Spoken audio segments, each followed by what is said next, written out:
Guys, ഇന്ന് നമുക്കൊരു night out ആയാലോ? വേറെ എങ്ങോട്ടുമില്ല, നമ്മുടെ സ്വന്തം ബീച്ചിലേക്ക്. കോഴിക്കോട്ടുകാർക്ക് ബീച്ച് എന്ന് പറഞ്ഞു കഴിഞ്ഞാൽ അതൊരു പ്രത്യേക വൈബ് തന്നെ അല്ലേ? അതിനിപ്പോൾ രാത്രിയെന്നില്ല, പകലെന്നില്ല, വൈബിന് യാതൊരു കുറവുമില്ല. സംശയം ഉണ്ടെങ്കിൽ എൻ്റെ കൂടെ കൂടിക്കോ. കാരണം ഞാനിപ്പം പോകുന്നത് രാത്രി 1 മണിക്കാണ്. എന്താ ഇപ്പം പോകുന്നതെന്നല്ലേ? വേറെ ഒന്നുമില്ല, എൻ്റെ ഇപ്പം ഫ്രീ ആയത് അതുകൊണ്ട് തന്നെ. അപ്പം നമുക്ക് പോയാലോ? നമ്മുടെ ബീച്ച് ഇപ്പോൾ ഒന്നും കൂടെ മൊഞ്ചായി. കാരണം എന്താണെന്നറിയോ? അവിടുത്തെ ഷോപ്പുകളൊക്കെ നല്ല കളർഫുള്ളായിട്ട് സെറ്റ് ചെയ്ത് വെച്ചിട്ടുണ്ട്. രാത്രി അതിലേക്ക് കുറച്ച് ലൈറ്റും കൂടി ആകുമ്പോൾ പൊളിയായി. ഞങ്ങൾ അവിടെ പോയിട്ട് കുറേ സ്നാക്സും നല്ല അടിപൊളി ചായയും ഒക്കെ കുടിച്ചു. കുറേ ഉപ്പിലിട്ടതും അച്ചാറും ഒക്കെ ഉണ്ട്. രാത്രി ആയതുകൊണ്ട് അതൊന്നും കഴിച്ചില്ല. ഇനിയിപ്പോൾ നട്ടപാതിരക്ക് നിങ്ങൾക്ക് ബിരിയാണി കഴിക്കാൻ തോന്നിയാലും അവിടെ കിട്ടും. അത്രയ്ക്ക് വൈബാണ് നമ്മുടെ കോഴിക്കോട് ബീച്ച്. പക്ഷേ ഞാൻ അവിടെ പോയപ്പോൾ ഒരുപാട് കാര്യങ്ങളുണ്ട്. കുറേ എലികൾ അതിലൂടെ ഓടി നടക്കുന്നുണ്ട്.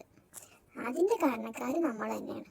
ഇത്രയും ഭംഗിയുള്ളൊരു ബീച്ച് കെട്ടിയിട്ട് അത് നല്ല രീതിയിൽ മെയിൻറ്റെയിൻ ചെയ്യാന്നുള്ളത് കോഴിക്കോടുകാരായ നമ്മൾ ഉത്തരവാദിത്തമല്ലേ?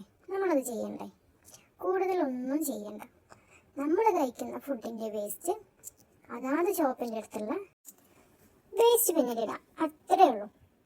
നമ്മളെ ബീച്ച് നമ്മളല്ലേ ഭംഗിയാക്കി കൊണ്ട് നടക്കേണ്ടത്. അത് നമ്മൾ ഉത്തരവാദിത്തല്ലേ? എത്ര ആൾക്കാരാണ് നമ്മളെ കോഴിക്കോട് ബീച്ച് കാണാൻ വരുന്നത്.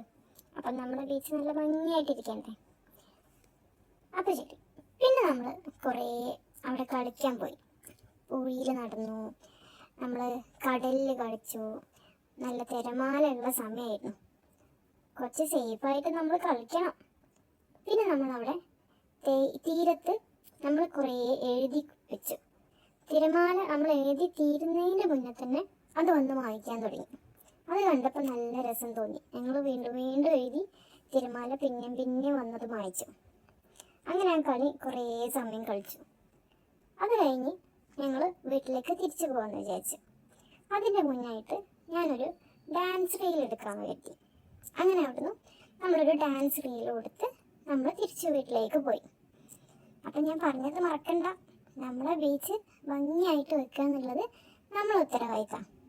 അപ്പോൾ ഇത് കാണുന്ന കൂട്ടുകാരെല്ലാവരും അത് ശ്രദ്ധിക്കണം കേട്ടോ. ഇതിൽ നമ്മൾ കുറേ വീഡിയോയിൽ ഉൾപ്പെടുത്താത്ത ഭാഗങ്ങളും ഉണ്ട് കേട്ടോ. അത് വേറെ ഒന്നുമല്ല, ഒരുപാട് ഫാമിലീസ് അവിടെ റിലാക്സ് ചെയ്ത് ഇരിക്കുന്നുണ്ട്. അപ്പോൾ നമ്മൾ അവരെ പ്രൈവസീനെ ബാധിക്കണ്ട വിചാരിച്ചിട്ട് നമ്മൾ അവരെ വീഡിയോയിൽ ഉൾപ്പെടുത്തിയിട്ടില്ല. എല്ലാവരും ചെറിയ കുഞ്ഞു കുട്ടികളെ വരെ എടുത്തിട്ട് വൈബ് ചെയ്യാൻ വരുന്ന ആൾക്കാരാണ്. അതുപോലെ തന്നെ മണലിൽ പായ വിരിച്ച് ഉറങ്ങുന്നൊരു ഫാമിലിനെ ഞങ്ങൾ അവിടെ കണ്ടു. ചെറിയ കുട്ടികളും പ്രായമായ ആൾക്കാരും ഒക്കെ അതിലുണ്ടായി. പിന്നെ കുറേ കുട്ടികൾ നല്ല മ്യൂസിക് സിസ്റ്റമൊക്കെ വെച്ചിട്ട് പാട്ട് പാടുന്നു, ഡാൻസ് കളിക്കുന്നു. അതൊക്കെ ഒരു പ്രത്യേക വൈബ് തന്നെയായിരുന്നു. പിന്നെ നമുക്കൊരു ദിവസം ഇനി രാവിലെ നമ്മുടെ ബീച്ചിൻ്റെ മോർണിംഗ് വൈബ് നമുക്കൊന്ന് എക്സ്പ്ലോർ ചെയ്യണം.